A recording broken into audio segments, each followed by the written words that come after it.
It never came to anyone. They should have gone to me, not mine. Okay, for those of you who are online, just please make sure you mute your microphones and let me know if you can see the screen real quick. Should be a Word document. Yeah, I can see it, James. Okay.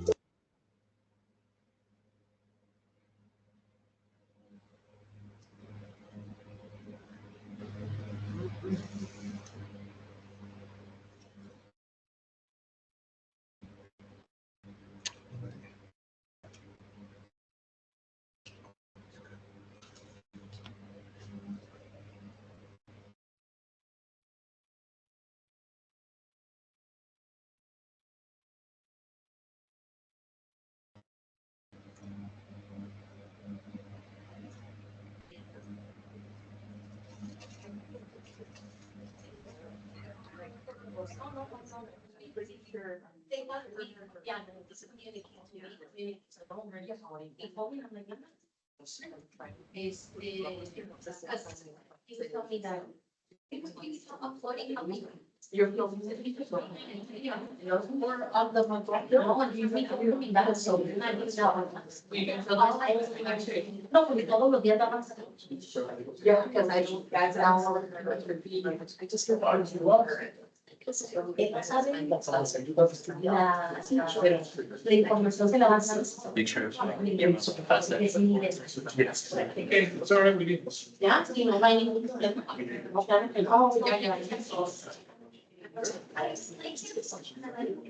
That's why I know it's just it. Yeah. Yeah, oh, you think. No. Quisiera ver, you have analyzed, you tell me an answer. And I think we have. Oh.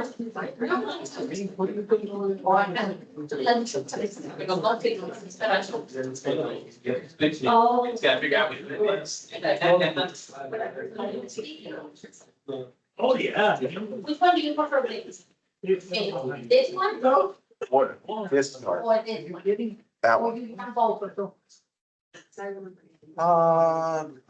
Can everybody see with one light on, or do you all want it dark?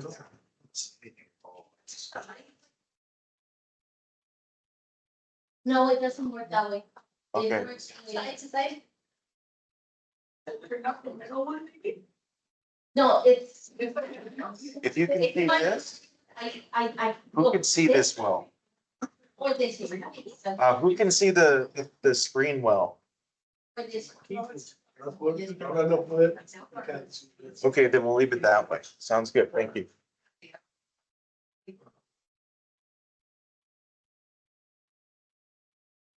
Tono sandía.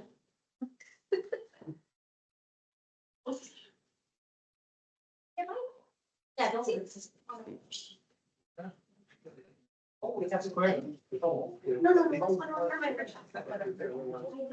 Wait, do you have a quote so that they can send or credit or? Oh, yeah, thank you for reminding me. Was it? Because we have 10-year. Oh.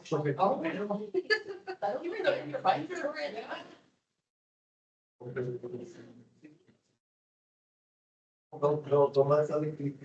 Do any of you see a purse, a lonely purse boyfriend? A lonely purse. Please mute your mic. Please mute your mic. I'm live streaming it for those who are dual credit that are working right now, so they can watch it. Here is the QR code, and we'll get started real soon.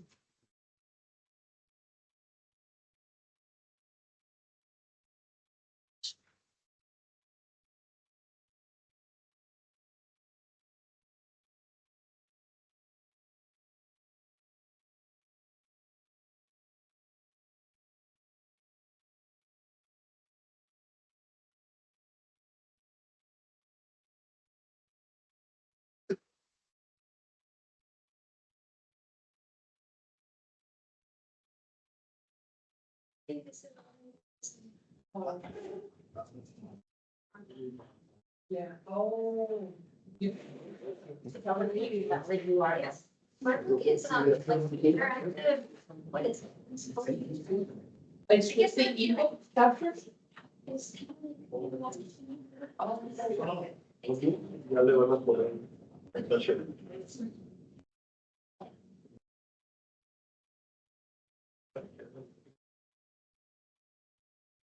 Everybody scanned in? Yeah, okay, then let's go ahead and get started. So I wanted to start off with a few quick announcements. If you attended the eBug meeting, or workshop yesterday at noon, you probably already heard this. But I do want to share some information, that can help you design your course. So, one of the issues that EPCC has been having is accessibility. There is a, app here in Blackboard that allows you to determine how accessible your course is. So let's see, I think it's the button. Used to be right here, but Ally. It's called Ally. It's embedded in. Yeah, I'm trying to look at, oh wait, there it is, sorry.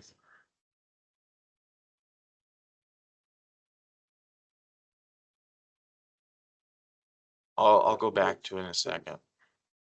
Okay. So it's right here. It should be called Ally, but it does say that in the subtitle. This will run an accessibility report on your Blackboard course. It will let you know what you can do to make it more accessible. I would say all of the publisher material is already accessible. So if you're using their PowerPoints, it should be perfect. It should fit in. But if you're using like for your syllabus, or if you created your own PowerPoints, this will prompt you and let you know how you can make your class more accessible. So things like alt text for images, as well as making your documents e-reader friendly. So if you have a student, for example, that is blind or has a hard time reading, they can actually download a file from your course, and they get to choose the format. It's done automatically by Ally. But if you don't have it properly formatted, for example, having clear headings and so on, then they can run into problems. Basically, it makes the course more difficult for them to access. So when you run the accessibility report, so I'll go back through this again here. You go to view course and institution tools, just like if you were going to pair, and then you could click on the accessibility report. And I'll go ahead and click it. Okay, so I'm at a 78%. So it lets me know the issues. So like for example, here it says I should include a description for some of the images that I use. Tag documents, create headers, things like that. And we'll also check if you have broken links in your course. So sometimes the pairing process doesn't exactly work as intended. Well, this will let you know before you have a bunch of students emailing you the night before saying, I can't access the assignment. So it's a really nifty tool. You can also see the students can access it. So I'm going to go back here. Let's see if I can do a student preview.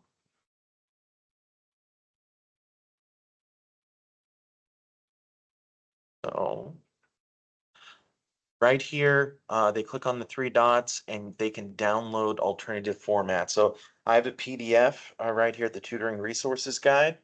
That doesn't always work as well with every e-reader. So if that file doesn't work for them, they can automatically download an alternative version that fits with their electronic reader. So like for example, it'll create an audio version, a Braille version, so on and so forth. So the reason this is important is because right now there are a lot of colleges going through lawsuits. There's a lot of, you could say, ambulance chasing going on. That was made clear to us at the meeting. And so there are law firms that are going through colleges, looking at people's classes, picking out students with a disability, and then suing the college. And it can be quite lucrative for them. And of course, in general, I mean, we don't want our students to struggle, no matter what disabilities they may have. So this will help you a lot. Right now, the institution, I believe, was shooting for an 80%. Was it 80%? Yes.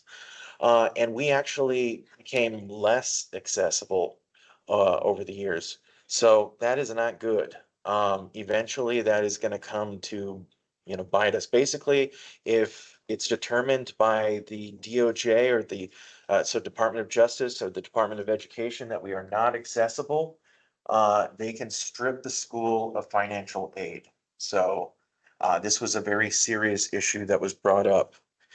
The other thing that you should be aware of is that you should be having weekly assignments.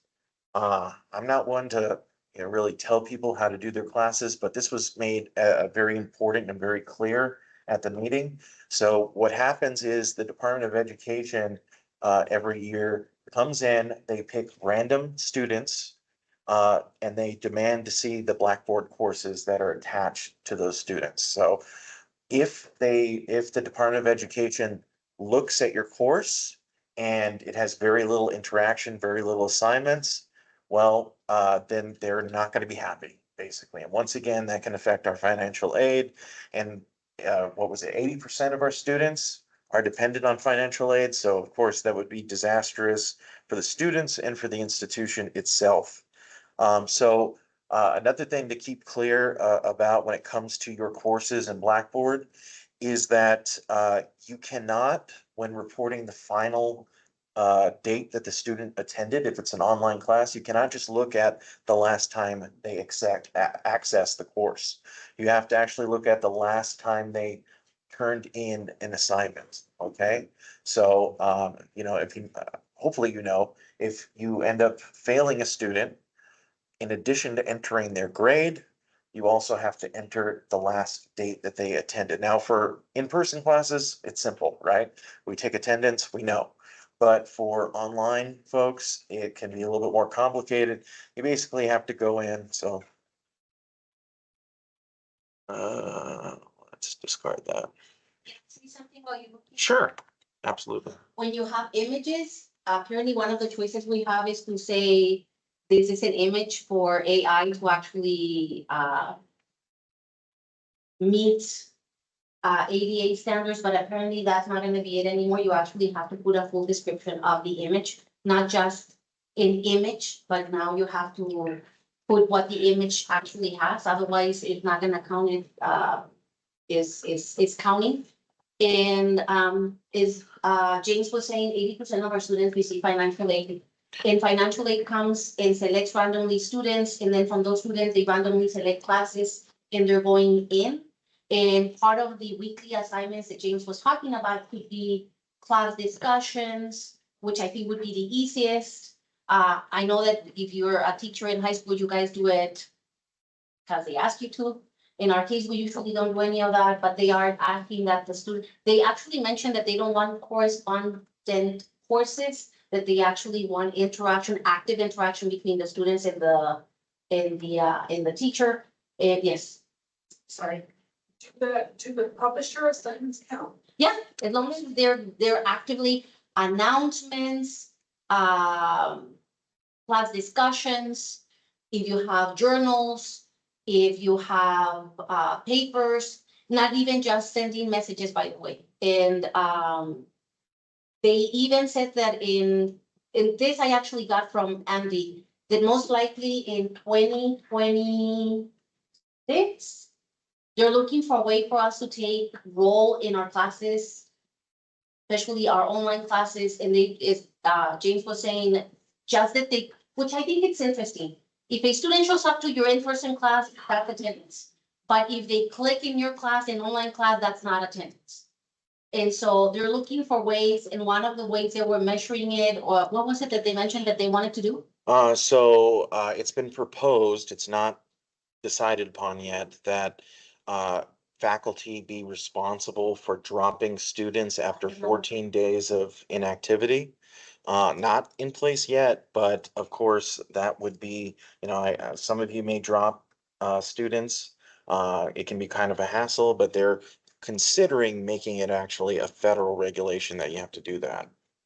And of course, the student would be charged depending on the number of days that they showed up to class for the class. They are actually calling them ghost students. Yes. Students that register in the classes and then they never appear. So now they're gonna charge them for that. If they don't show up in classes.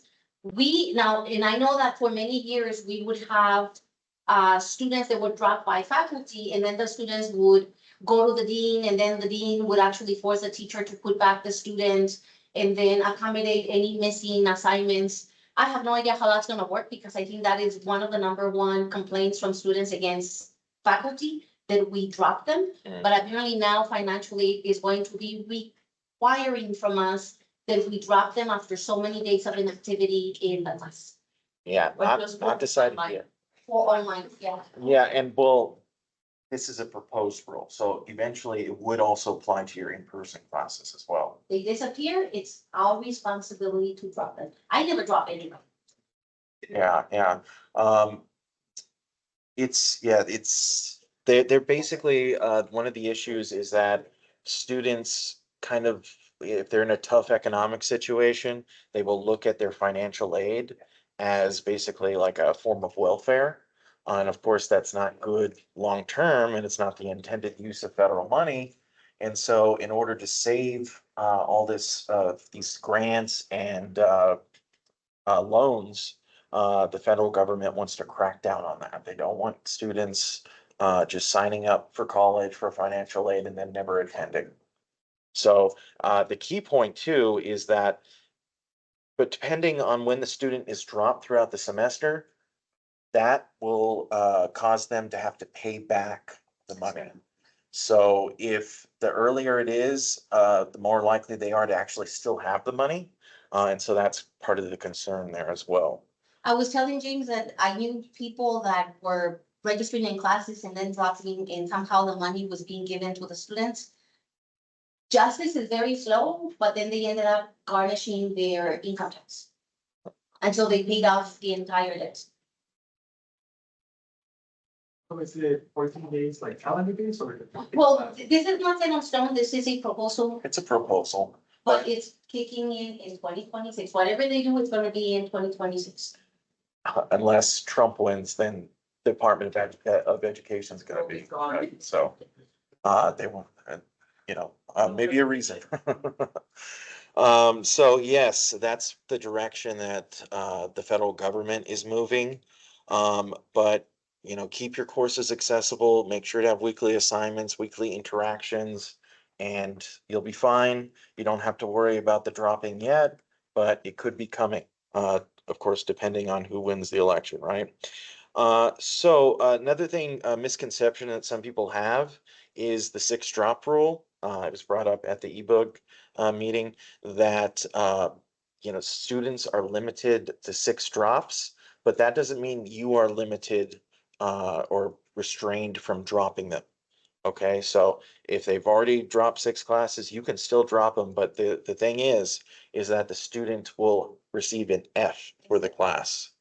So that's perhaps something maybe you should include in your syllabus. It's already in part 2 to an extent of our syllabus, but that way maybe it encourages students to actually show up and do their work. And that's a problem, like, that's the state of Texas, the 6-drop rule. Yeah, the 6-drop rule. Yeah, so that, of course, is another thing to be aware of. Let's see, no audio or video files are allowed on Blackboard anymore. So what you have to do is, they're encouraging us to use Yuja. I've used Yuja. I actually did a paper on Yuja for teachership. But you can also use YouTube. They just discourage that because YouTube isn't so precise when it comes to closed captioning, which you do have to have for your materials in order to be accessible. So Yuja will create closed captions for you. Your students can also use Yuja if you do video projects. And of course, I can help you with that to an extent, but there's also the Distance Learning Center that will also provide help in training. There's tons of tutorial videos. I know you've seen mine, but there's also a bunch created by the institution. So you can find those usually in the activity stream. Oh, yes. So I wanted to show you real quick, kind of a trick to tell, when you should put down the date that the student stopped attending for an online class. Just organize your due dates. And so this is chronological. And so then you can see when when the student last turned in an assignment. Okay. And that's the date you would put in if the student failed the class. Okay. Let's see here. Ally, we did that. There's all sorts of cool new features. I'm sure you'll receive a bunch of emails about these new features on Blackboard. One thing to keep in mind is that the college is considering dropping Collaborate and having us use Teams instead. If you don't like that, if you want to keep Collaborate, talk to your faculty senator. And this will probably come up in faculty senate. And so we can, of course, make a request to the institution. I'm one faculty senator for Northwest, and then Amber is for VB. I think that's it in the room. And of course, we will share our concern or your concerns with the faculty senate. When it comes to collaborative, remember that collaborative was explicitly created by Blackboard for Blackboard. Students don't need to download any application like you would have to do when you're doing with Teams. And it's seamless, it's beautiful. You can actually even link all of your classes to Blackboard, just sending one of the links and automatically they click there. And all of your classes could be meeting with you through collaborative at one time. So please send emails saying that you don't want that. Teams is not developed for Blackboard, collaborative is. Yes, exactly. Another thing to keep in mind is that there is this feature in Blackboard called the attempt log. So if you have a student that comes to you for let's say your midterm or their midterm, and they say, oh, I had a difficult time doing the test, I didn't understand it, you can go in and see how much time they spent per question. So of course, this is a class that hasn't started yet, so there's no grades or attempts here, but you would just click on the three little dots. Now, from what I can see, it doesn't work for the publisher material, but if you go on to Connect, they do have their version of that. So you can check that out as well. Let's see. Also, you're going to be soon, you're going to be able to print tests from Blackboard. So that, of course, is a very welcome feature. I will show you in a minute as well how to use the test bank for McGraw-Hill. Sage is going to be becoming an actual representative and hopefully lunch at 1 p.m. And I don't know, so I do my tests and quizzes online, timed and so on. So I've never really printed out, at least in recent years, a test for Sage, but I can show you for McGraw-Hill. Okay, let's see. Oh, and best practices is when you design your test, make it one question at a time. So at the meeting, once again, it was revealed that students, if you have all the questions there at once, students will take pictures of the test and they can even sell that for money. So that's one way to resolve that. And of course, having a timer as well, so they don't have the time to, engage in that tomfoolery. Let's see here. And then before I get into the McGraw-Hill specific stuff, two new features that I think are pretty exciting that are coming out very soon are you can create an AI Socratic debate assignment for your students. That is something really neat. What that means basically, if you've ever tinkered with AI a bit, there's a actual website called character.ai that does this already, but this will be within Blackboard. Basically, you upload a bunch of information for, let's say, a historical figure. and the student can actually interact, have conversations with the AI in the guise of either a historical person or a fictional person that you created. So, for example, it was brought up by Miss Kadena at the eBug meeting that she created a virtual AI version of a soldier who came back from World War II to the Jim Crow South.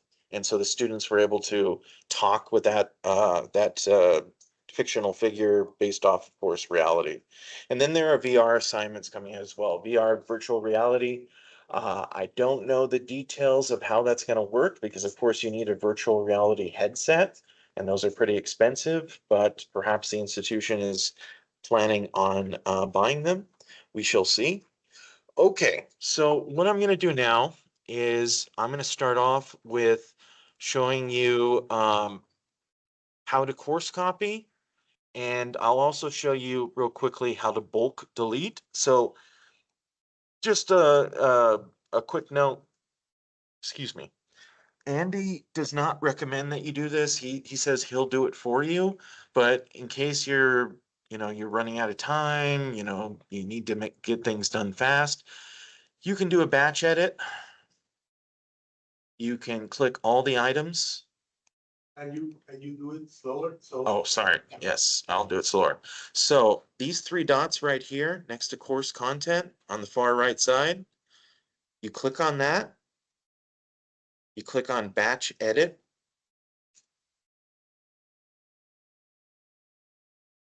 You can click on individual items. You can also change due dates from here. But what I'm going to show you is how to delete everything because we're going to use this course as sort of a tutorial here. At least it should. Oh, so the issue here is that you can't delete everything at once. So let's do it one at a time. So delete content, delete. Of course, it can take a little while, and then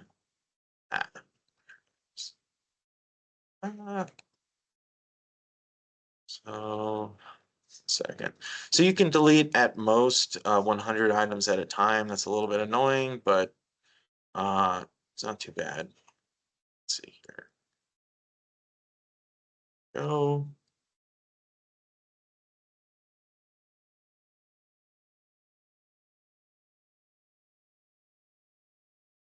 Okay, and one last folder. There's a question that if we can ask them how many have not been able to set up. Okay, yeah. So how many of you are still working on your courses, have had issues with the technology? Every,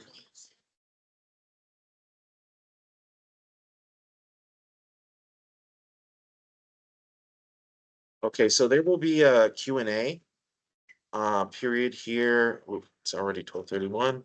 So let me go ahead and just speed this up a little bit.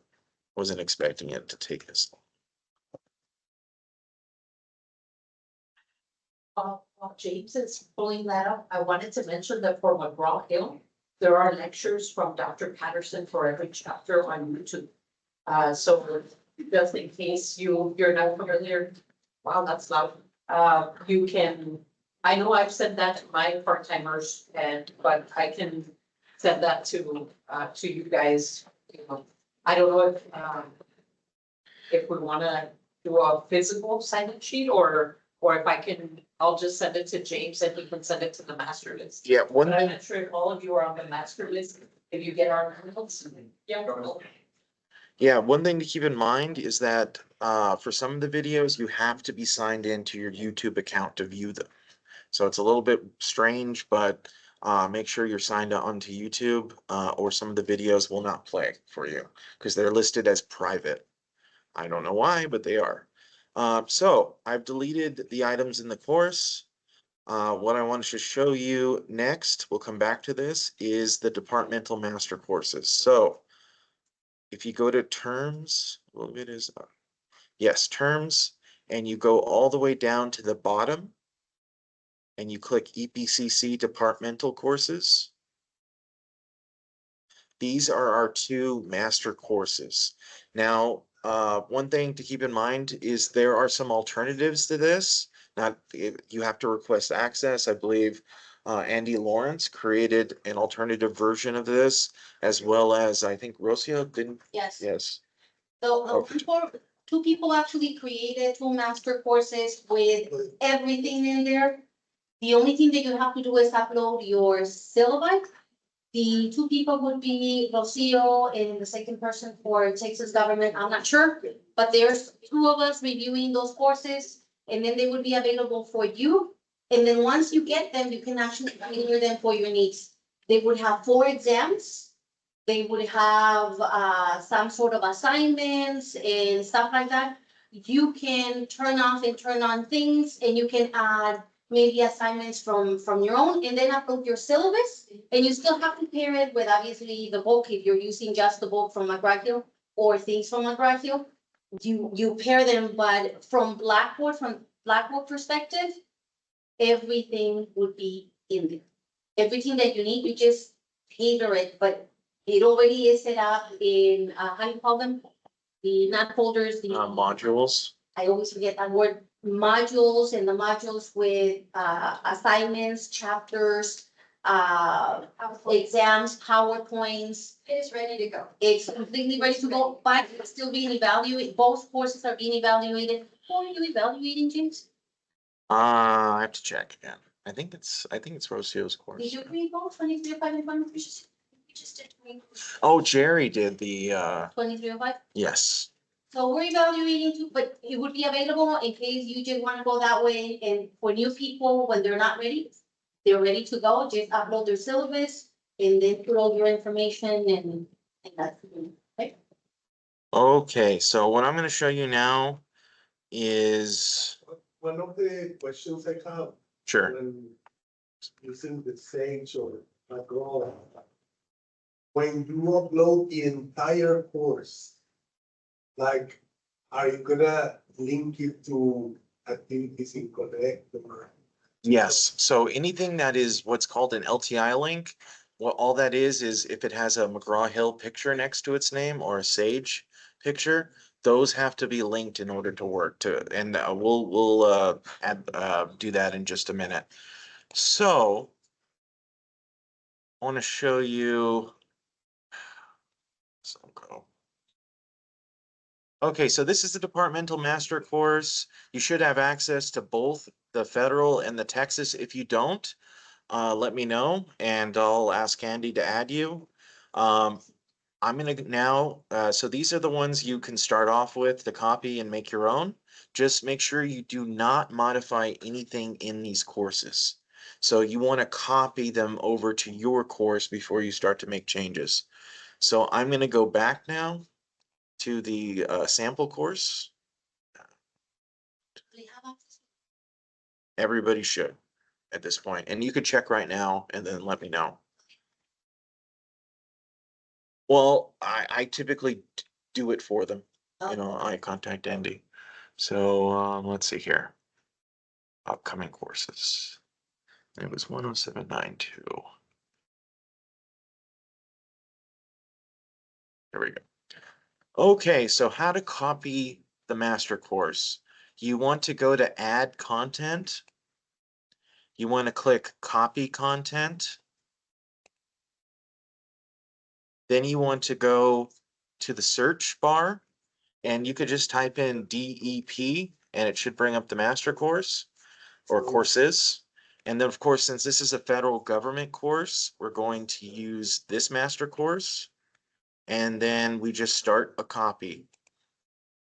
Now this can take a while. Do not initiate more than one course copy because that will mess up the whole system. So you just gotta wait. Hopefully it'll be pretty quick today. But we will see. And then I'm gonna show you how to pair. Did you just copy the course from McGraw-Hill onto Shell? Yes, into my shell. Okay, so it's about loaded here. The next step is very important. So what I would actually recommend, I don't know why this little bar keeps going over there, is that you log into Connect before you pair the course and you create your own, you create a shell in Connect before you pair. So you should all have access to these two or maybe three courses. These were created, like a year ago. You can, if you don't have access, once again, you can either contact me, but really, if you contact McGraw-Hill, they will be able to send it to you quickly. Can you do it again? Sure. Really, really, Slow, really slow. really slow, how you access that. Okay. So you would start off by clicking or by typing in Connect. Oh, yeah, do that. It's just that this little thing keeps blocking it. Connect, login, McGraw-Hill. Okay. You can type it into Google. Good. Okay, and then it should be the first item that pops up. Even if you just type McGraw-Hill Connect, it will give you a list of login. You click in the login and it will take you there. And you can reset your password if you forgot it. Yes, So, yeah. and everybody should have an account already. It needs to always be your EPCC email address. Do not use a personal email to create a McGraw-Hill account. That is a big no-no, okay? So let's go ahead and click on this link here. And it's probably gonna already, so it already has me logged in, but what it will do, it will ask you for a username and a password. The username is your EPCC email address. The password was, hopefully you've created one. If not, you just click forget password and then it will send you an email to your EPCC email address asking you to create a new password. So once again, you go from typing, into Google. You just click the first option and it will ask you to log in. Username, EPCC email address, and password is you created that. And if you forgot, or if you don't, if you forgot, just click reset password, okay? So, looking at this main page here for Connect, you have master courses that have been added to your account already. If you don't, let me know or let McGraw-Hill know and they will send that to you. So what I'm going to do here, excuse me, now is I'm going to go ahead and create a copy of this master course. So these three dots right here, you see them? You want to click on them and then you want to click duplicate this section. Okay. James, should we copy master course step for Dr. Rodriguez? So I believe Roberto, yeah, for you, I believe you're just using the book, right? So there is a book only version. I would use that one. Which, If it's not on your screen, let's see here. Let me.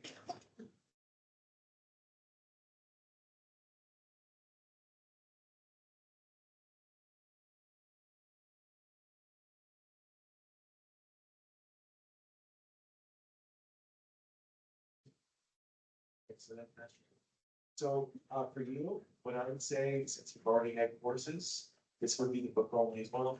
You can just click over here's the three dots and then duplicate this section. Okay. You ready for the? And then you should, I'm gonna continue with this.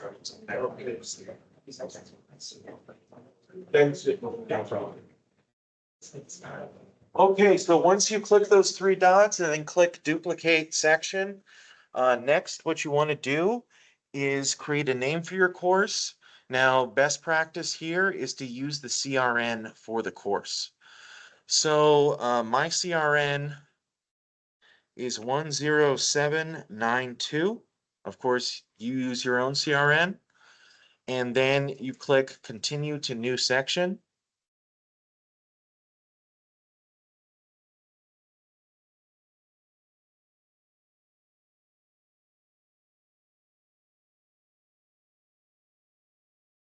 So I already have a master shell. They should have it already. It's called book only or master ebook only.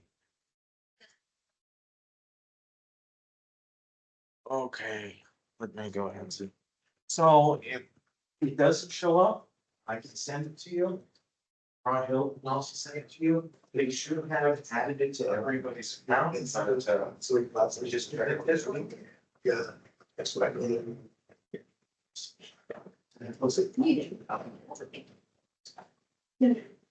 pretty. Go back to.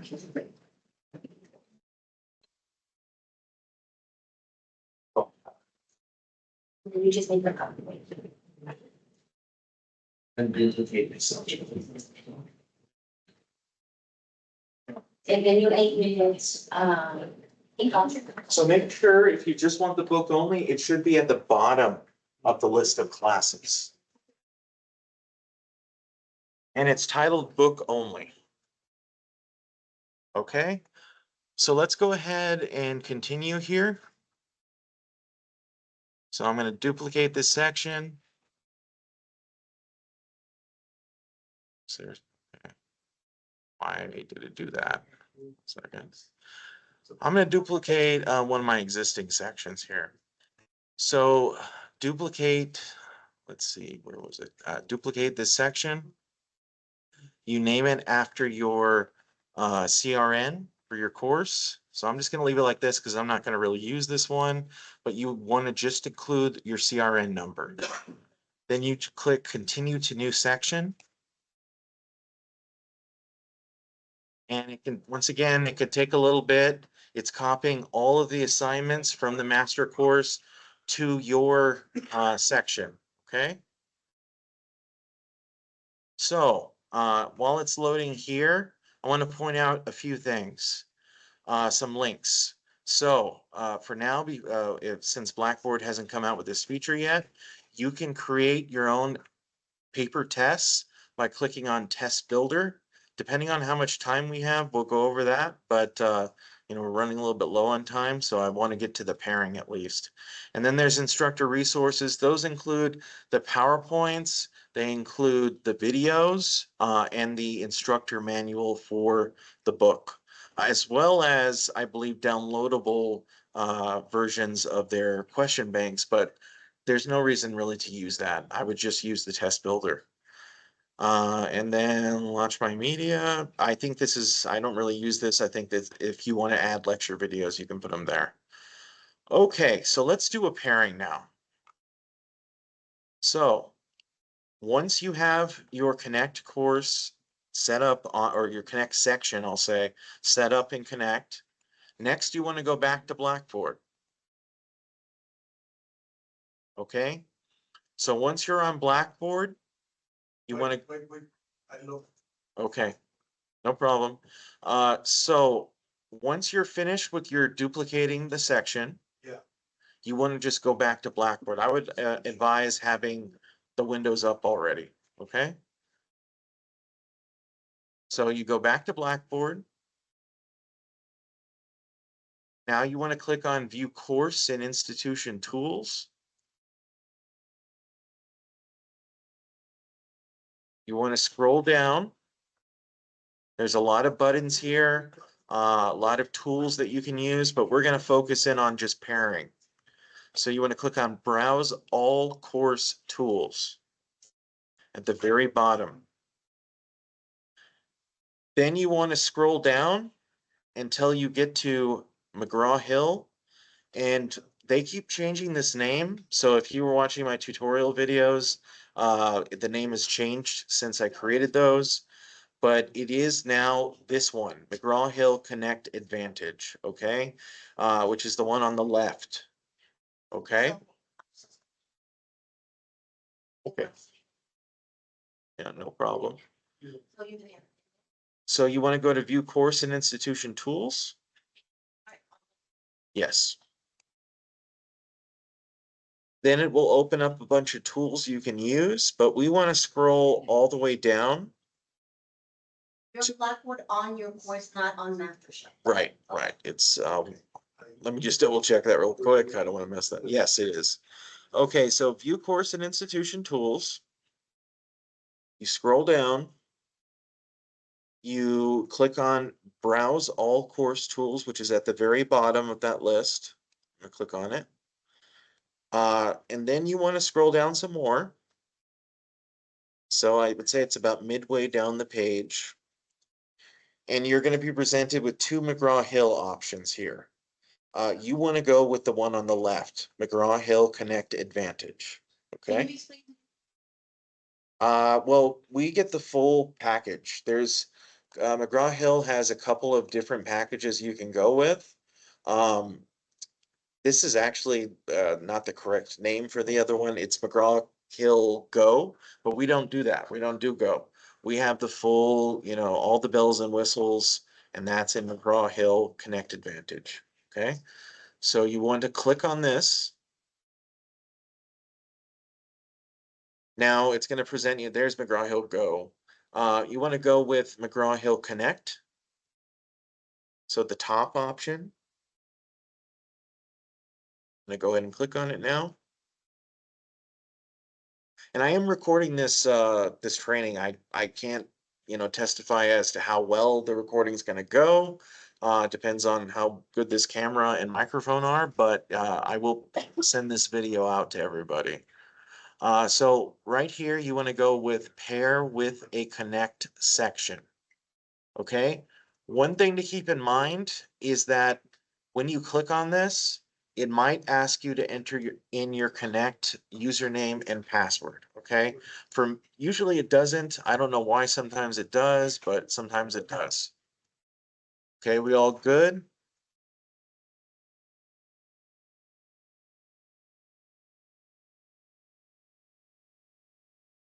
Okay. So I'm going to move on with pairing because we've got about 10 minutes left. And I can stay a little after the Sage one. Okay, so let's click pair with a connect. Go ahead. Sorry, there was a delay loading.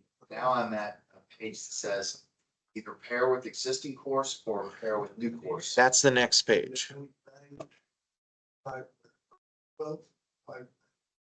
So you should get this page. The only other page you might get is asking you to enter in your username and password for Connect. Usually it doesn't do that, but sometimes it does. So since we already created a duplicate section, that's why we went into Connect first. We would click pair with an existing course.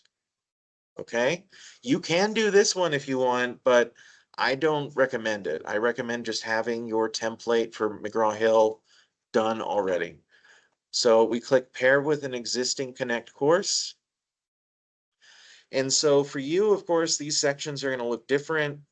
These are all my sections. Let's see here. So I'm gonna connect here with my copy that I made. But for you, it should be, once again, your CRN number. That's why we named your courses after your CRNs on Connect, okay? Everybody got it, or anybody need to catch up, or?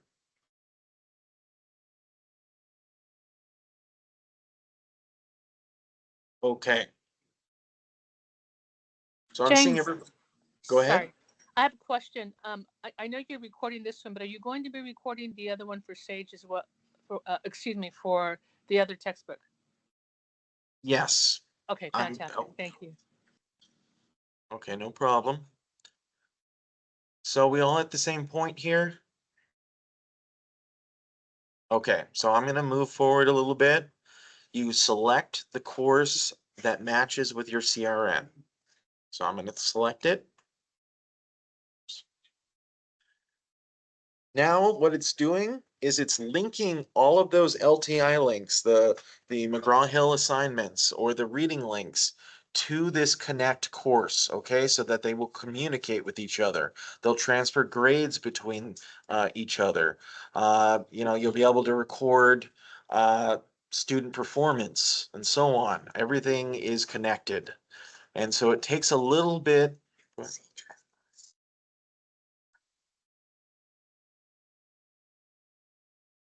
Okay. So good, we have some time. So you want to wait until it says that you have completed, it has completed the process. This process is called relinking. Okay. Okay, we all at the same spot? Sergio, how are you doing back there?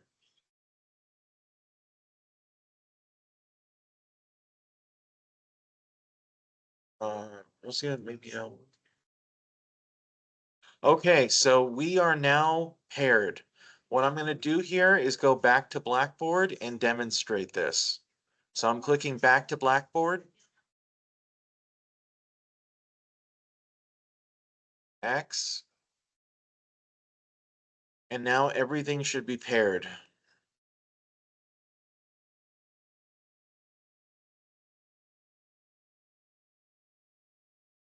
Click launch assignment. And you're there. If you were a student, it would show the assignment, but since we're instructors, what it does is it will bring you to the options menu for the assignment, okay? Now, one thing to keep in mind is that when you create your assignments or when you link these assignments, you do have a bunch of options, right? If you click edit assignment, you can change. So this is a smart book. I love the smart book. What you can do here is you can modify the amount of time and concepts that the student will be quizzed on. And what this does, it's sort of like an AI, a mini AI. It will make sure that the students understand the material. And it will also give you an estimate on how long it should take the students, okay? So between 31 and 47 minutes, and I'm going to do 28 concepts, but of course it's up to you. Usually it's longer. So for this is just chapter 1. I'll say for chapters, chapters after this, it usually, if you test all the concepts, it'll take at least an hour, maybe an hour and a half for the students to complete. Longer if they're not actually answering the questions correctly. So if they guess, that's going to penalize them. It's going to cause them to have to spend longer on the assignment. Oh, I click on the concept and maybe like I don't want to cover the critical thinking. So you can uncheck which concepts you want to use and you can actually preview the questions. So if you don't like the question, like, oh, that one, it's kind of, maybe it's not a good question that you don't like, you could delete that, you could uncheck it, and then it won't cover those concepts. yes, perfect. Yeah, exactly. So I'm gonna now go back, or I'll just press continue. Everything's good here. So continue, once you press continue, you will get the start date and the due date. Keep in mind that if you're directly copying from the one of the master course or master templates, I will say in Connect, the dates are not going to be done automatically for you. Okay, so you do have to figure out when do you want students to be able to access this assignment. Then you have to decide when is the due date. At that point, you can also set up a policy. So if you want to accept late submissions, you can click on this little check mark here, and you can tell the system how long you will accept a late assignment. Okay, so like for example, if you do 10 points per day taken off, well then you would give it 10 days. Now you can, let's see if it asks me here. It should. Oh, ask me after. Oh, sorry. Clicked on the wrong date. I'll just do 9/17. You click assign. And it's set. So now we have a little bit of time. Sage is here. I don't want to go into their presentation, but I did want to ask, are there any questions that I can help you with? Anything that needs to be clarified? Maybe after the same. Okay, Yeah, after lunch, yeah, lunch is almost good, right? right. Okay, so I'm gonna go ahead now and get this ready for Sage.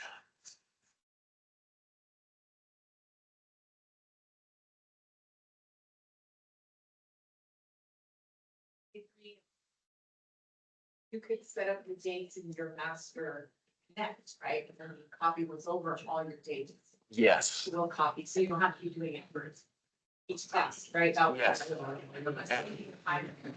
Perfect. Yeah. So if you didn't hear that, when you set up one course, if you have duplicate sections of it that you're teaching, you can just copy that course.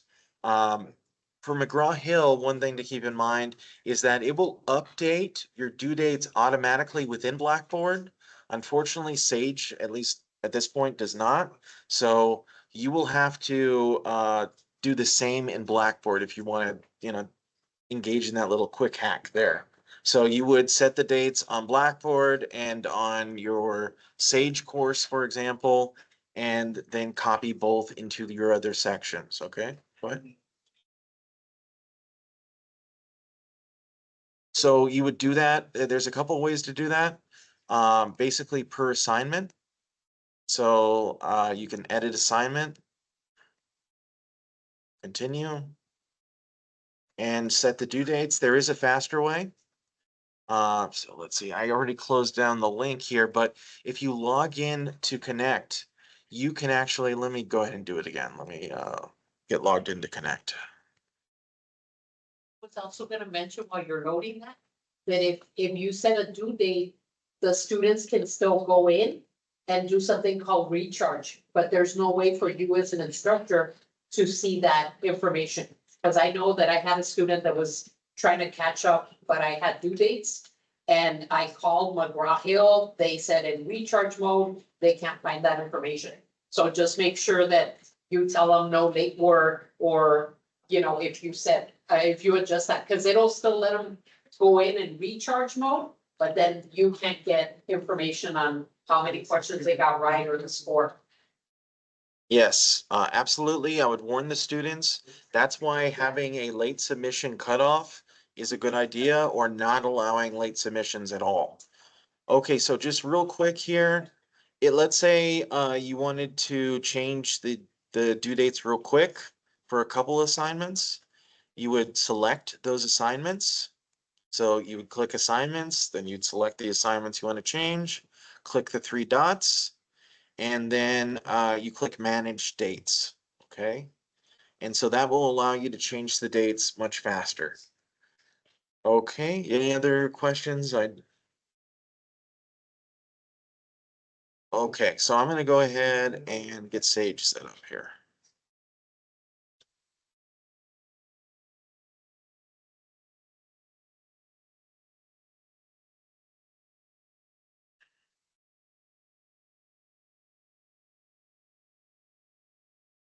And then I wanted to mention that there's also like Grace, and I just remember because Amazing Grace, right? There's like, that's our dedicated tech support person. But I know for sometimes she was hard to book, like if I need her today. So then you could always meet with a peer, with somebody that knows Connect, that uses it at their campus. And with that one, I was able to get a meeting like the next day with another instructor at another campus. And then I asked them, well, how do you use Connect? With someone like in sociology. But you can do that and get somebody to walk you through it one-on-one, because I know this was super fast. Or some of us that have used it, we'll stick around after the lunch if you guys have time. And then we can walk you through it. Or we could share our sections that we've done also through email. Yes.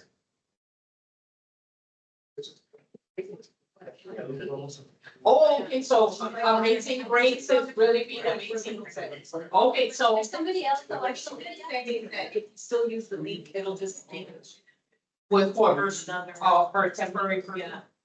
Okay, good to know. I know that I had her like, I was trying to get her last semester and it was like 2 weeks out. I'm like, oh no, and then my classes start right away. So I got a peer.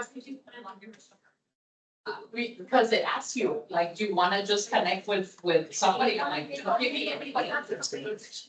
Yeah, and you can just connect with another instructor, and I asked them, oh, how do you use this, you know, how long does it usually take? So I just used the smartphone, and at first I would chunk the 3 chapters together, but then my students were saying, no, they were getting confused, so then I just do 1 chapter at a time. But I make the minimum, and they said it takes like half an hour, 45 minutes, they weren't out here when I put it by chapters. Instead of like. Is that anything you made? By modules. Later on Yes. down the road, so. It's gonna understand it. Maybe not. Yes. No,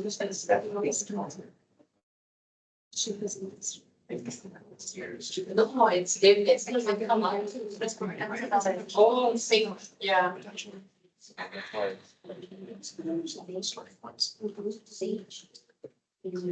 Yes. Really, yes. So it has not been, so we're still working on it, but that will be another.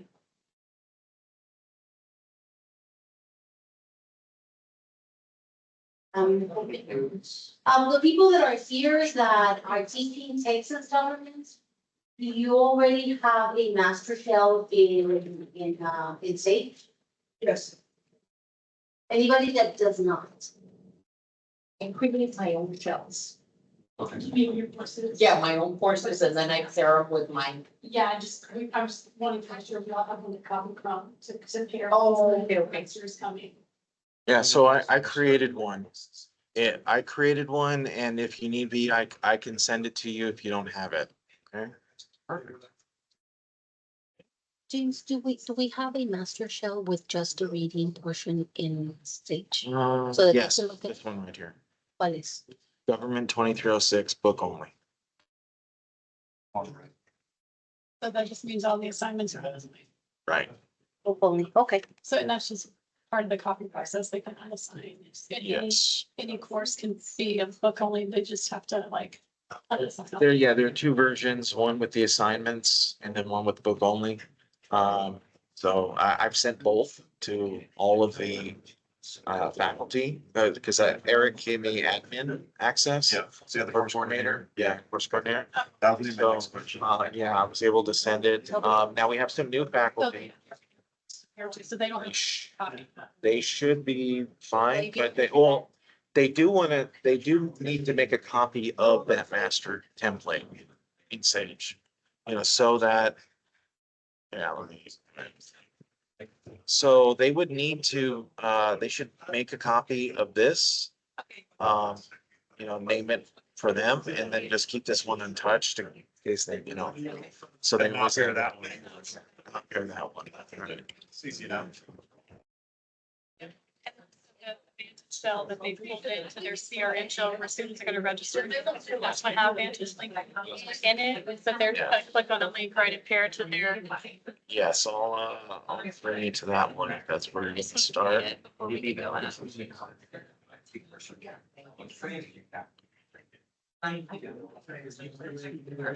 Okay, yep, I'll do that. Thank you so much. Those are all advantages. But they have it.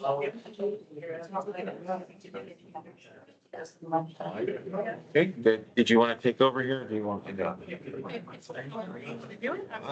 To the Vantage side of things, if you don't mind before. I mean, I Yeah, can set up and then. whatever you gotta do, that's fine. Yeah. Yeah, I'm gonna grab my glasses. No,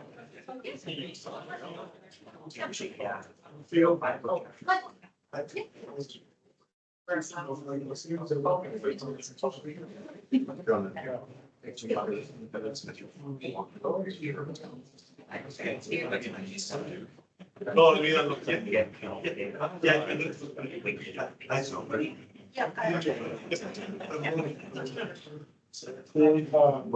Yeah, well, like, it's like. One sec, let me go ahead and bring, we have a sign-in sheet, a QR code. And go ahead and bring that up real quick. All right. Forgot my password.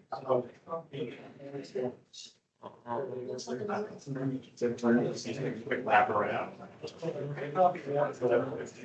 Okay,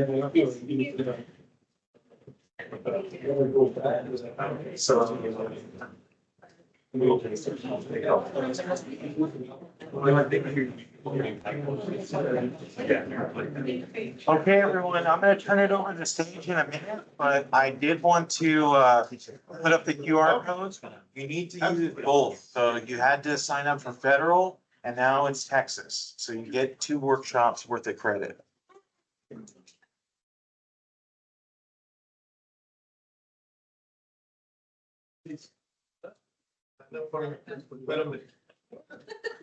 Yeah, don't forget the QR code.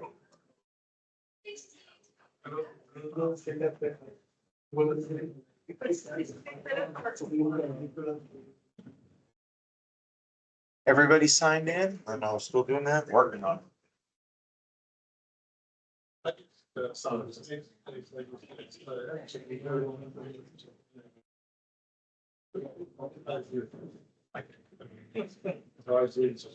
guys.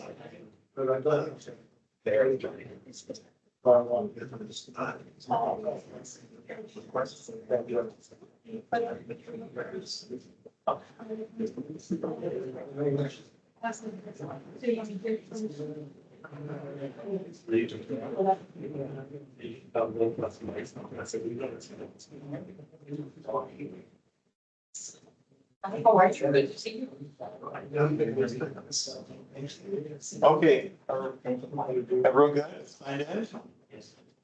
No? Did it work for everybody? Didn't work for me. Yes. If you scan it on the computer screen, that's what I would say. We're gonna wait another minute while everyone gets signed in.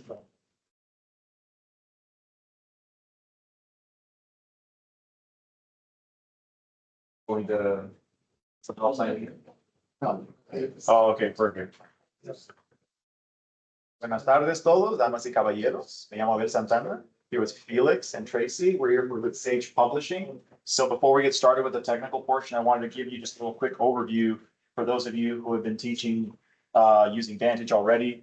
This is a product that I was able to help in the development of. This started about 12 years ago. The idea behind Vantage as a whole was we kept getting the same question from every university and college professor across the country. This one question: how do I get my students to read the book and engage in the content? And we were initially trying to copy what the Pearson, the Cengages, and McGraw-Hills were doing. And then we quickly realized we are not them. We are Sage Publishing. We really want to focus on the one thing, answering the one question, just how do I get my students to read the content and engage? So we created a very streamlined platform that really focuses on the core text. All the little boxes that a lot of the American government books or the Texas politics books can have, or textbooks in general, they're really flashy, but they can distract from the main content we want students to engage in. So what we try to create is a very streamlined system that allows students to engage in the content right away. It's built out. If you've already used this before, the knowledge checks are intended to break up the content. For a lot of students who are used to TikTok and Instagram Reels and YouTube Reels, you know, if you have kids or if you sometimes are scrolling yourself too before bed, I'll admit I've done that plenty of times. You know, we really want to capture that attention span in the time that we have. So what we're trying to do is break up the content by making sure we're scaffolding the learning and using those knowledge to better help students understand the main things they were supposed to learn in that section. And the reason why I'm telling you all this is because there's a lot of options of things you can assign in Vantage. You can do as much of it or as little of it as you like. Our goal here at Sage is to provide you with amazing content. At the end of the day, we want this to be yet another tool, another arsenal in your ability, in your tool belt, to be able to utilize that effectively and be able to reach your students in different ways where it'll really be effective for them, whether it's the videos or a specific video that'll help them understand why this course is important and why they should be paying attention to classes. Utilizing the end of chapter quizzing, which are 15 questions, it's not too many, and having that due before a lecture starts.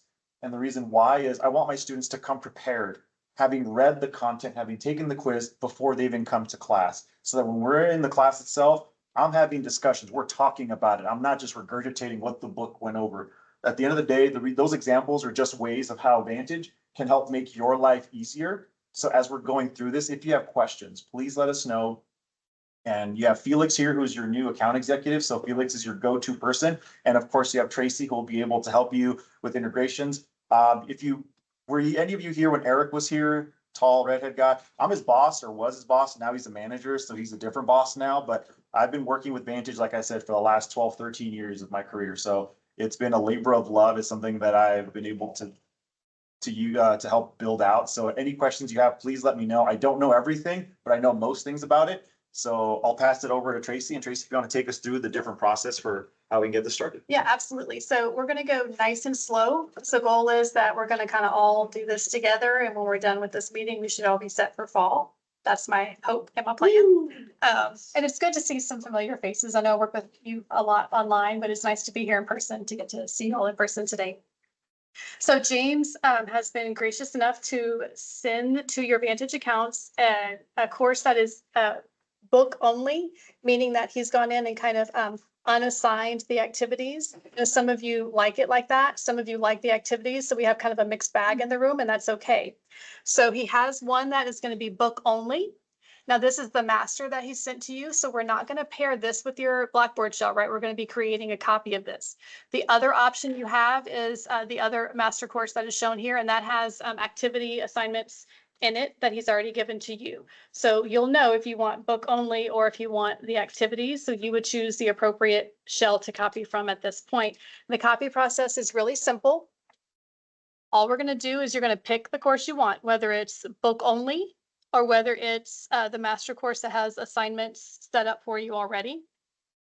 I'm going to choose the one that has assignments.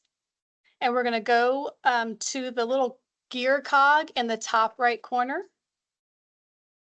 We're going to click there, and we're going to scroll down to the copy button. I'm going to pause there and make sure we're all in the same spot.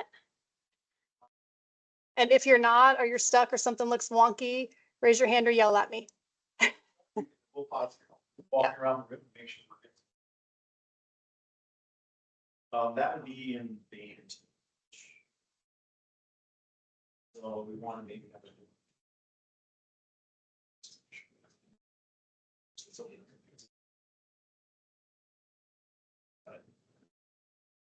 Enter Vantage.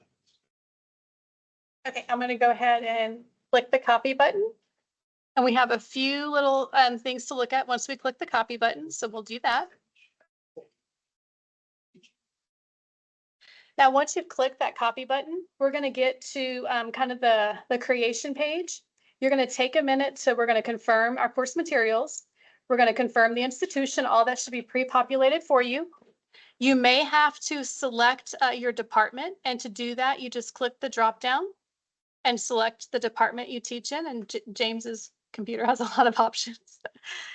So you'll know what department you're in. I'm going to choose government. And then we're going to scroll down. We'll see the cover of the book. We'll see the edition of the book. Just under that image of the book, there's going to be a spot for us to put a course name. This is where I'm going to recommend that you put something identifiable to this fall semester, whether it's your CRN, whether it's maybe this is a Tuesday, Thursday. That's kind of to your discretion. And then I would also maybe indicate fall 2024. So I'll pause there for a minute and make sure that we're all just working on getting our course name put in. Is there someone who's not there or needs? I'm led into instant section directly or something like that. So. So this is. Oh, yes, so we're gonna. And I When you name it, you could put 2025 fans. So it looks like that first section was already here, but that. You could. Appeared, yes, it's looking down. The next couple of Yes. like that, it would be like just following them. Can you Please. Advantage sketch? Oh, you're in the schedule agent. Okay, I'm gonna have you. Because James had says. Right, and so you're, I think you went to it from the Blackboard site. So, Yeah. yeah, I'm gonna have you just go ahead and go into Vantage. So click go to Vantage for me. Oh, and you like type it and you type in Vantage. Dot save dash whatever it is. Oh, It's B1 or whatever. Your section is, that's how. pero does it come out? Yeah. Like, Oh, you're gonna go ahead and log in. And then you'll get to those tiles and things. So then you go.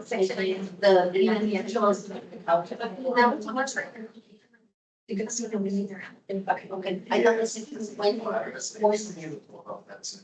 So I never use that section, I just use the town and I just, but I guess. yeah. Okay, so once you've put in that course name, and I'll just adjust this one to, demo, I would maybe add CRN. You're gonna then put in your course start date. Now you can You see, don't have to put a section name since you already have the course. yeah, the section name's just extra if you want it. If we look at our course start dates, I want to kind of draw your attention here. You want to make sure that your course start date is going to be sometime this month, right, in 2024. Sometimes it will pre-populate with 2023, so you want to make sure that you have the correct date in the course start date. So you'll click on the blue calendar image, and it'll give you the ability to use these arrows to get to today's date. And I'm going to pause here because I think we have a question. Yep. No, you're good. See the. Not seeing the book file on there, there's a way to make sure that. Coordinator to make sure that. I will teach you. So it just send me. So are they just wanting, they're just wanting ebook only? Oh.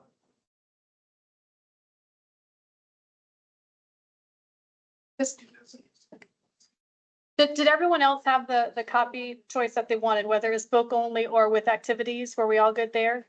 We've all clicked the copy button. We have our course name.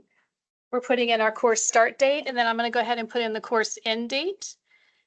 And this, I would recommend the course end date be like a week or two past when the semester ends, just to give a little buffer time to students to have a little longer access if needed. As our courses. You don't have access. Closed. Yeah, well, then it wouldn't matter. They wouldn't have the access, so. So we're gonna scroll down.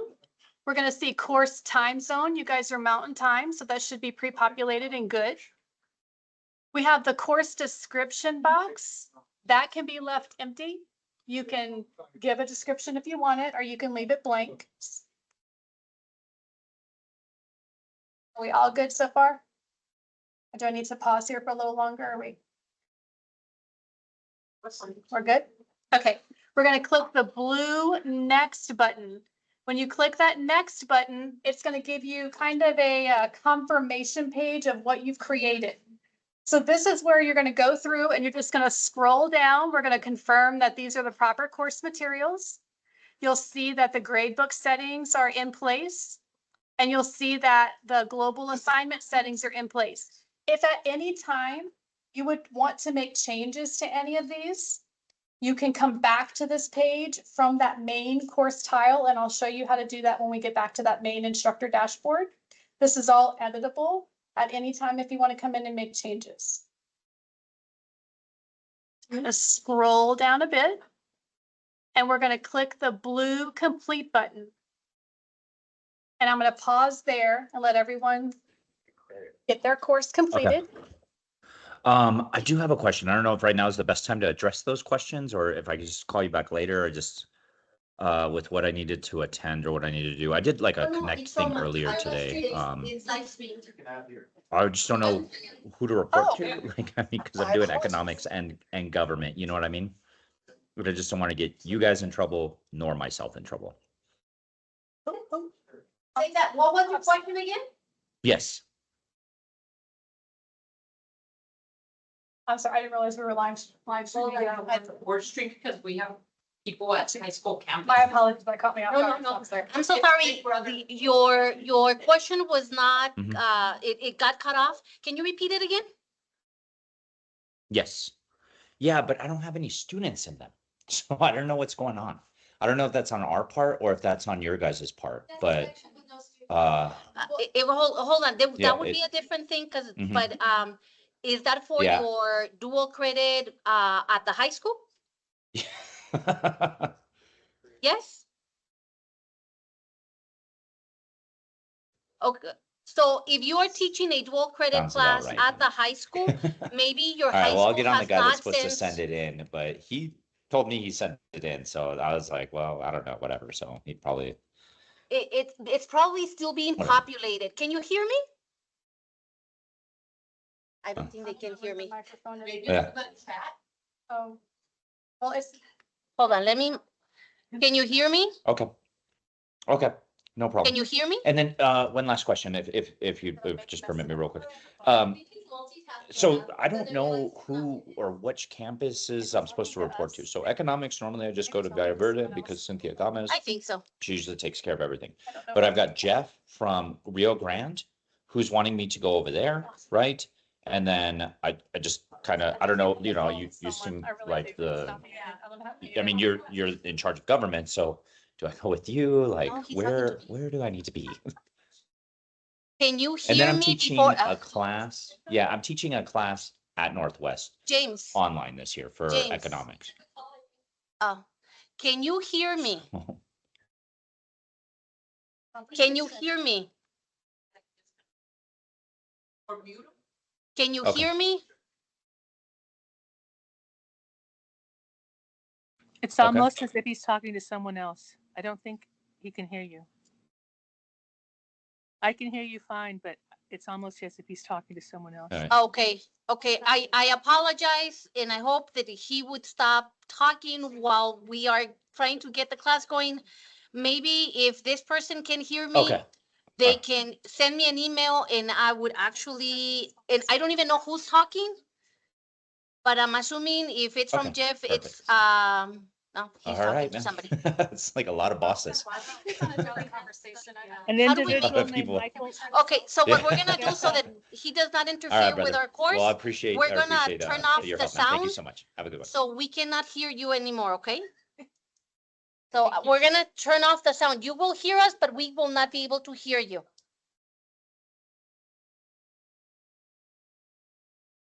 How can you mute him?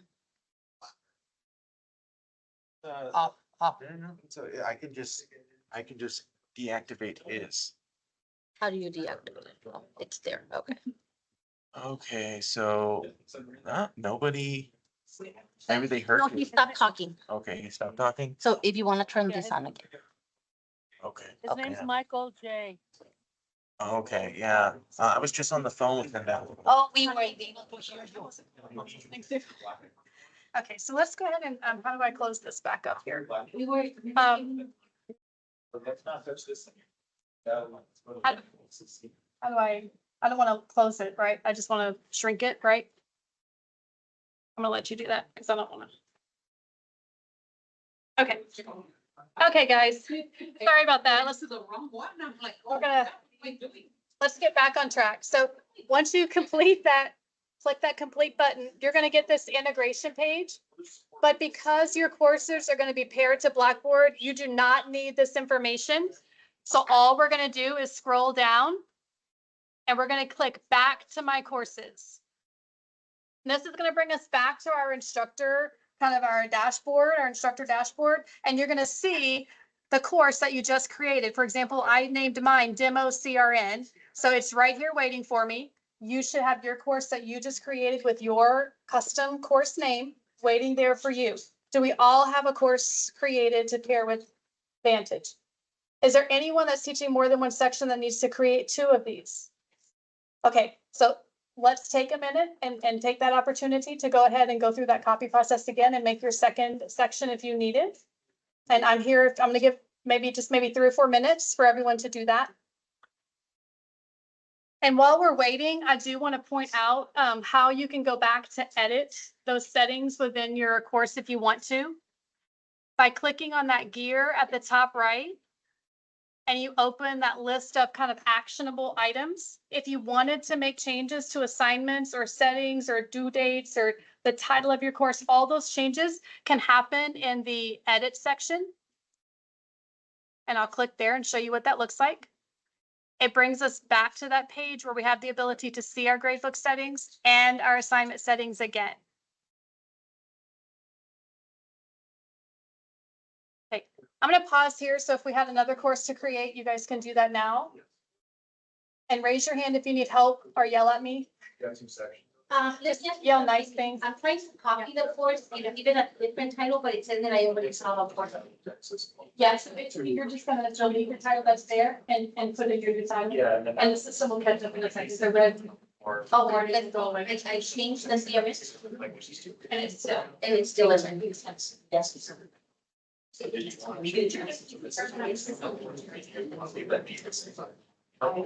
You click out in time. Oh. You're okay. I was kind of waiting for you to finish before it lets you. It still won't let me click on next. Okay, is your name Maybe it doesn't like, no, it doesn't. Maybe I'm, No, you're good. So you're studying and you're in stage, time is good. Check your department. Ask for your, yep, oh. you need a department. So sorry. And then next, you know, And then I'll. yep, thanks.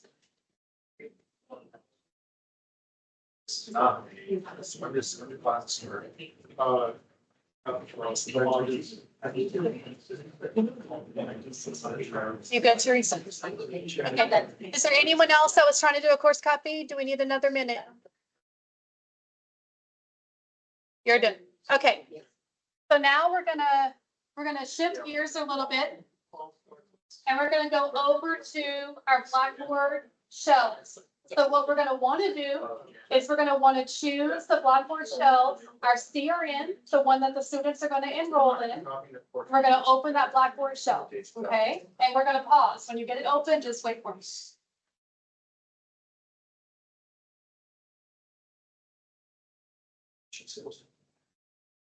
Yeah, even the last week.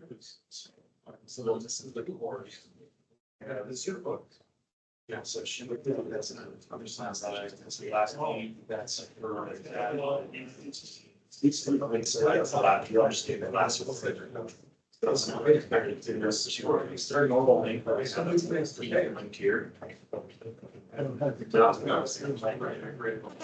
what I want to mention here is, I know that you guys have like those master Blackboard shells. You want to make sure that this is that copy, that CRN that students are going to enroll in. We don't want to pair to the master Blackboard shell, okay? I'm going to do it to James's, but I'm going to break the connection after. We don't have to have copied already our Blackboard material there. It doesn't matter what we copy. It kind of helps because James has the links in there already. And so we're just going to click on. Is there anyone that has not imported their Blackboard content into their CRN shell? Does everyone have their content in already? I have an empty shell. You have an empty shell? Okay. But we have our Ultra Master courses. Uh-huh. So usually I work on that one, but I know that I only have to pair in the CRN one. Yeah, you only have to pair in the CRN one. So, and we can do both things, because what'll happen is if you've copied in James's content, he's already gonna have the Vantage links there, and you're just gonna click on one of those Vantage links. But if your shell is empty, there's nothing already there for you to click on. Okay. You know what I mean? Yes. So do you want to pull in that content now? Or are you still working on the, Well, I already kind of have my shell done. No. But I know last time like the students couldn't figure out how to get to the assignment. So, okay. It's already. So we want to make sure we have a link in there at the top. and people get. A link to Vantage at the top, like a dashboard link. Yes. The whole page. Yeah. Right. The only thing that. Well, I have like. So I left. Okay, no, I. Otherwise you'll be like.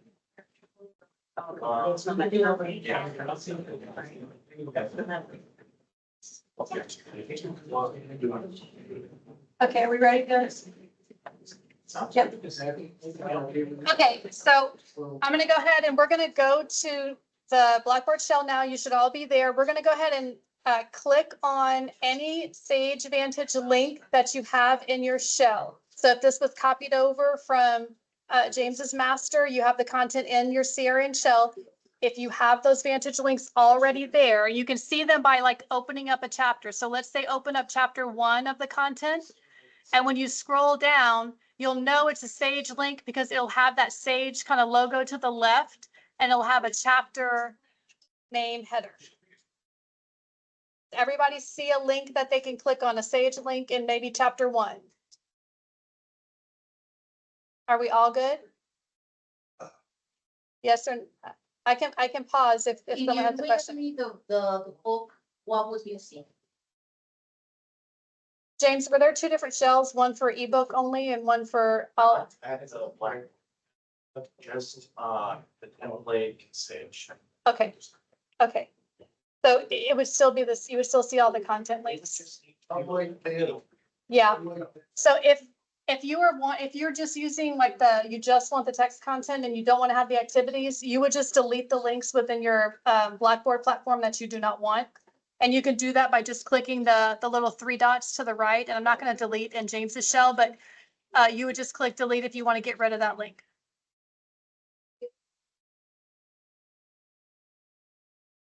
Okay, so we're going to go ahead now. And we're going to click on a Sage Vantage link. And I'm going to pause. After you click on the link, go ahead and pause and we're going to talk about what our options are. Oh, James.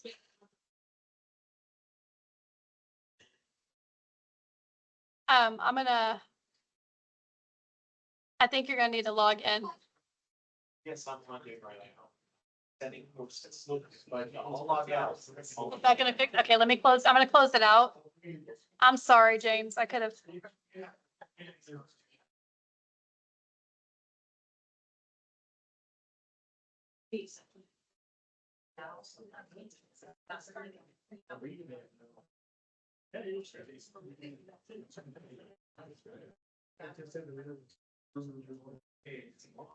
Is it off? Okay, I'm gonna try it again. I'm so sorry. So we're going to click on that Sage Vantage link. You've probably already gotten farther than I have. And when you click there, you're going to get 2 options. Why is it asking for your? So I linked, probably the issue is this, I linked the master course to a master course in Sage. So they can look at the assignments. So I really don't like some. What I can do is the course copy into a, yeah, blank. Yeah. Okay, guys, we're gonna pause for a minute. We're gonna get a fresh shell. I'm so sorry, James. I just plugged in my. Oh, no But problem. I didn't have the NBCC shell, so it's been hard to demonstrate. I'm gonna come do them one by one so we can. While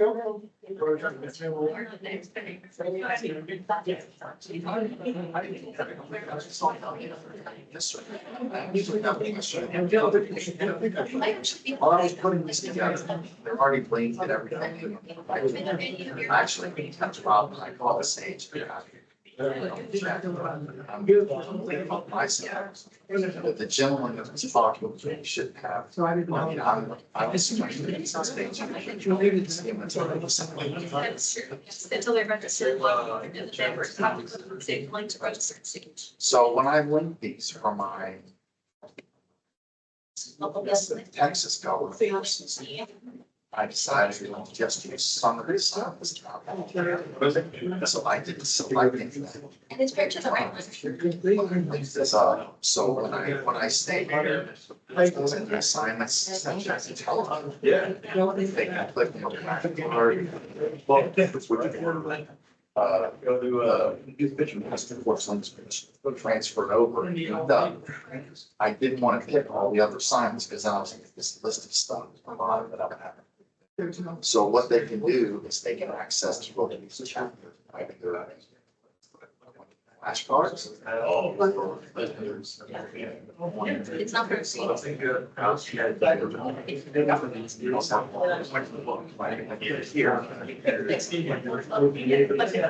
just looking at it. So like, for example, I want to read a location. I guess because when I see the vote, well, not, it takes. It's straight. So That's the bottom right. It's the difference. it's, No, how we that process. perspective, a sign, I see. Click on, I'm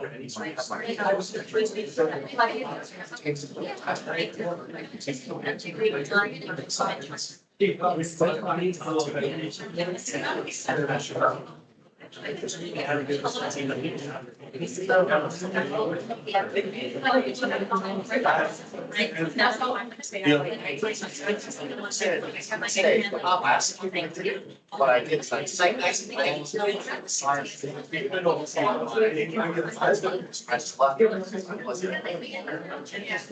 in this case, but I didn't get all the numbers. Actually, I did it like this, I think that. like, it was just flashcards and the. All they have. Okay,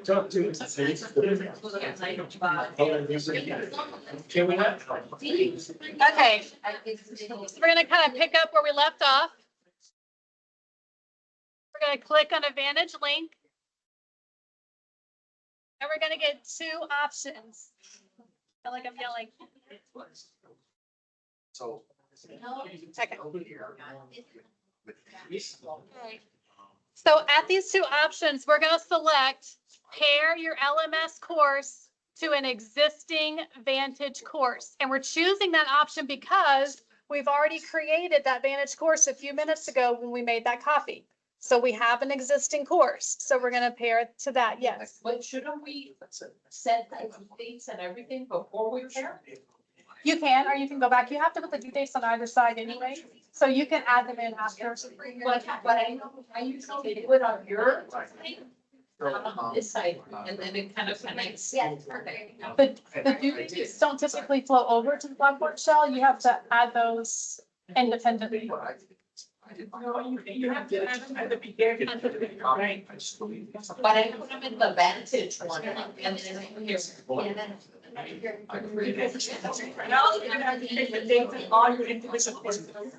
Yeah. Okay. Then what did I have to go back and like? Yes, you have to go back in, you have to go back into Vantage and set the due dates. Okay. That was a true. Individual. For the stream, I should not when you use the chapter.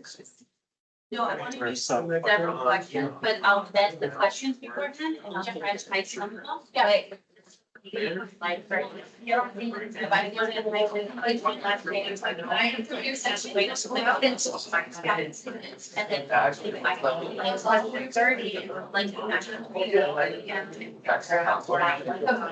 go back to the top. And you said, just the house, where, it's only gives 5 minutes. I know, I'll like, if you want the suggestion, but like, how they can. You know what, they're not. That's the first time I've had that.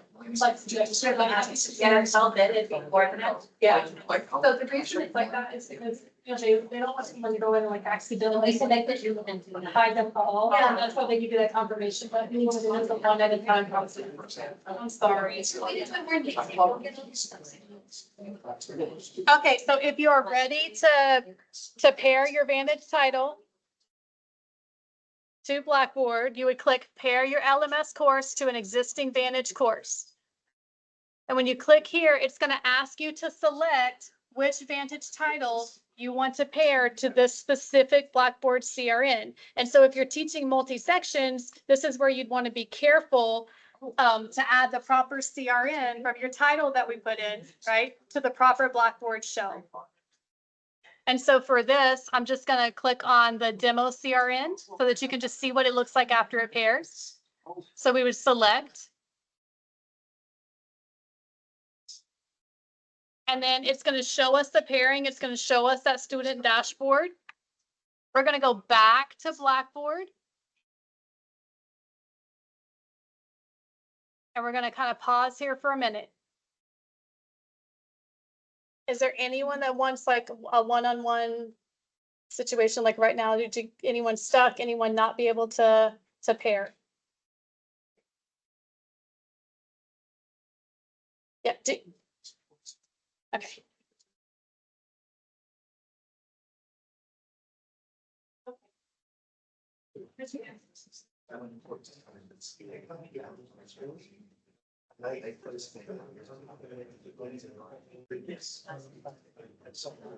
Yes.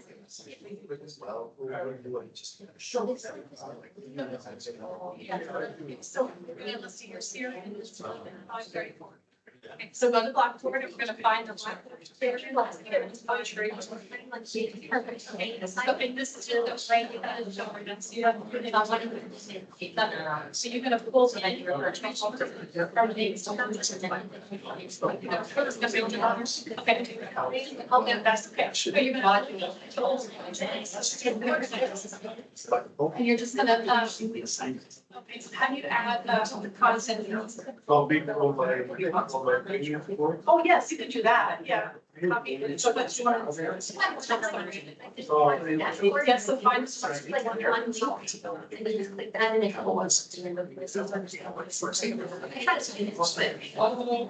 I like one thing that's something.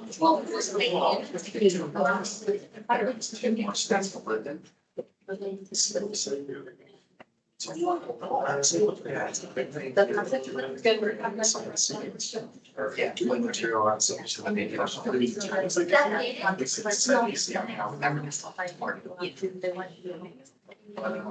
Most of them. This is my.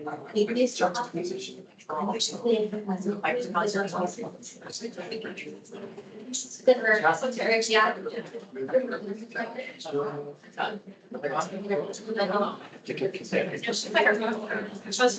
Do like full back. Yeah.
Actually.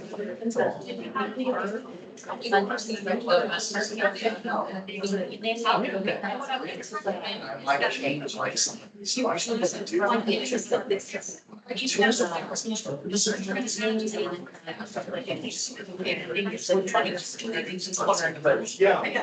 kind of just like.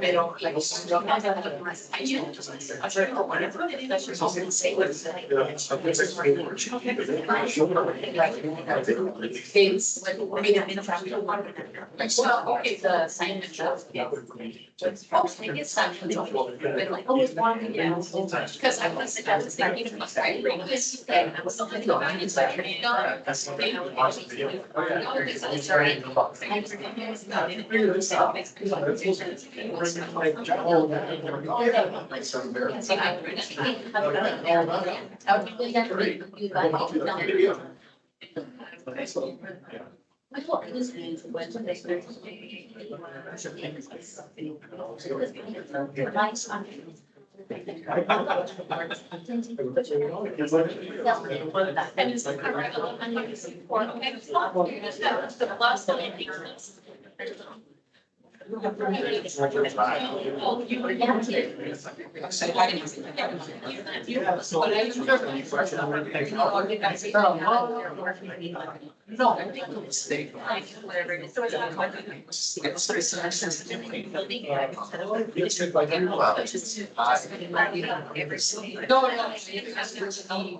Oh, there's.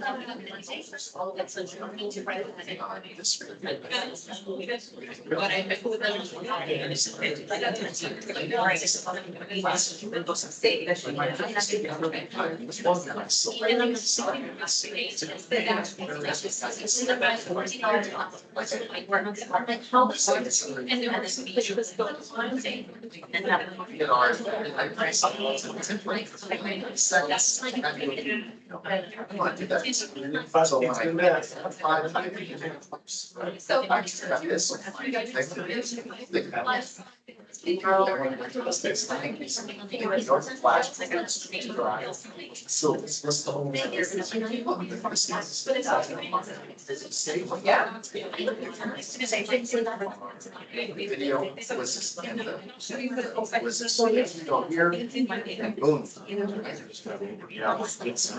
It's intended to be entertaining for students. One feature is. Now I have an easy. They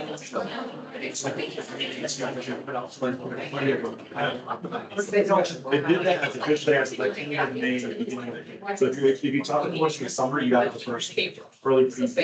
We also have, we actually offline music now for about a year. But audio is brand expansion now, we're super excited. It's like, they did that red shelf for lighting space. We had it for a while, but we wanted to really like take the time. Make sure it's ready. We'll take your steps. Yeah, there's, well, we built this one, there's that we use, we built it for accessibility. So I'm gonna take that. I kept telling them, it's gonna be a thing. And they're like, well, let's publish our doing it. Let's be the first. And then he's second, let's be the first. So everything is accessible, so text instructors too. Those public, so now we can use it. They actually, that was not. Yes.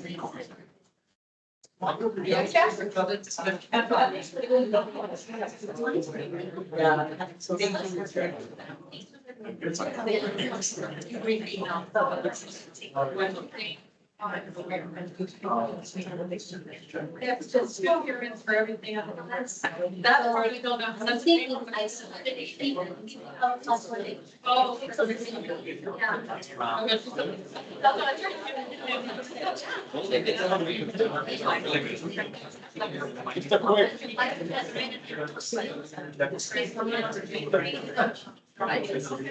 Hey, Tracy. How's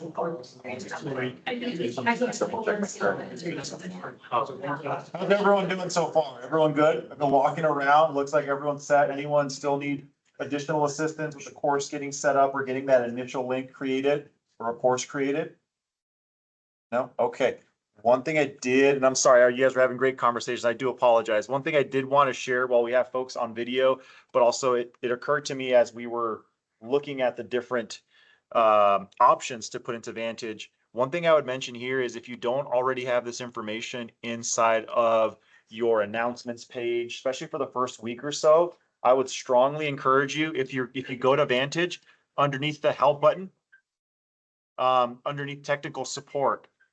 That's a great ringtone. I like it.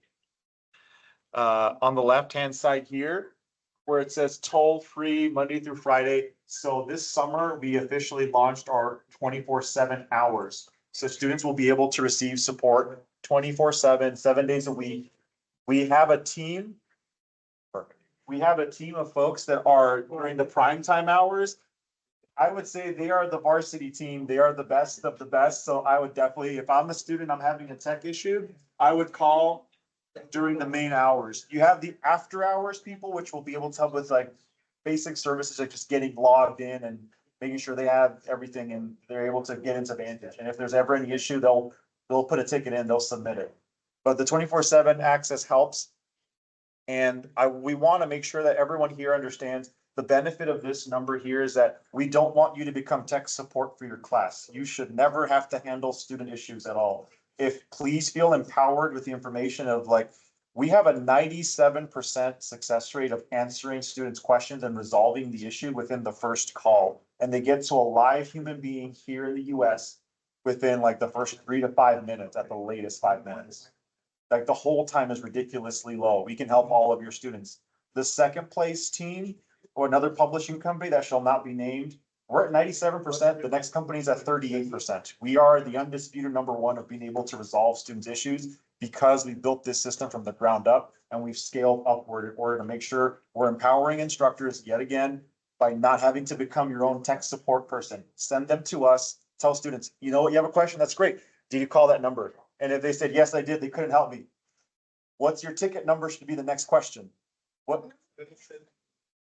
So the way you can access that, even copy and paste it, which will be even easier, is if you go into Vantage, if you go to the tech support page up here, and then what I typically tell instructors, or if I'm helping someone with an one-on-one onboarding, what I do is I say, copy this information here, just highlight, copy, and then paste it onto your announcements page. Like students, for any of you having issues with Vantage, please go directly to the Sage team. They will help you with everything.